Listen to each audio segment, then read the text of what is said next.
നമ്മുടെ പറമ്പിലൊക്കെ ധാരാളമായി ഇങ്ങനെ തനിയെ മുളച്ച് വരുന്ന ഒരു ചെടിയാണ് ഇത് കേട്ടോ. ഇത് മുട്ടാമ്പുള്ളി എന്നാണ് നമ്മൾ പറയുന്നത്.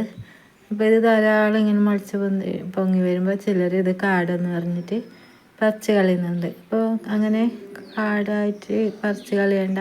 ഇത് നല്ല ചെറിയൊരു നല്ല കായ പിടിക്കുന്നുണ്ട്. അപ്പോൾ അത് പഴുത്ത് കഴിഞ്ഞെങ്കിൽ നല്ല മധുരമാണ്. ഇളയതാണെങ്കിൽ മൂക്കാതെ പഴുക്കാത്തതാണെങ്കിൽ കയ്പ്പാണ്.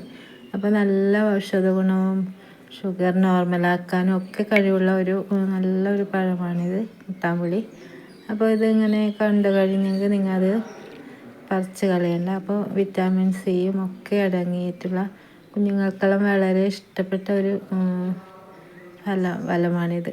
അപ്പോൾ നല്ല മഞ്ഞ പൂവുണ്ട്, കുഞ്ഞു പൂക്കളൊക്കെ നിറയെ കുഞ്ഞു പൂക്കളായി. ചെടി കാണാൻ തന്നെ നല്ല ഭംഗിയുണ്ട് കേട്ടോ.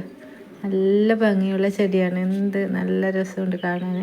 അപ്പോൾ ഇത് വിവിധ തരം ഉണ്ട്, എല്ലാറ്റിലും ഒരേപോലത്തെ കായകളെല്ലാം പിടിക്കുന്നത് ഓരോ തരത്തിലും ഉണ്ട്. അപ്പോൾ ഇവിടെ ഇതിങ്ങനെ എന്ത് നട്ടു കൊടുത്തെങ്കിൽ അതിൻ്റെ ഇടയ്ക്കുള്ള ഇതിങ്ങനെ മുളച്ച് വന്നിട്ട് കായ പിടിക്കുന്നുണ്ട്. അപ്പോൾ ഞാനിത് അങ്ങനെ പറിച്ച് കളയാറൊന്നുമില്ല.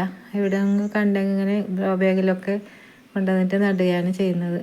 വേറെ എവിടെയെങ്കിലും മുളച്ചിങ്ങനെ നല്ല ബലപുഷ്ടിയില്ലാത്ത ഇടത്തെല്ലാം മുളച്ചുകൊണ്ട് കഴിഞ്ഞെങ്കിൽ നല്ല ഗ്രോ ബാഗിൽ കൊണ്ടുവന്നിട്ട് നല്ല നല്ല നട്ട് നല്ല സംരക്ഷിച്ചിട്ട് വളർത്തുന്നുണ്ട് ഇപ്പോൾ.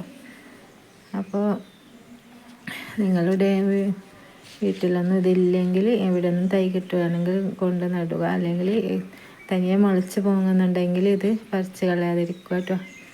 അപ്പോൾ ഇതിൻ്റെ ഹൈബ്രിഡ് വെറൈറ്റി ഉണ്ട്, പക്ഷെ നാടൻ ആണ് നല്ല ഔഷധ ഗുണമുള്ളത്.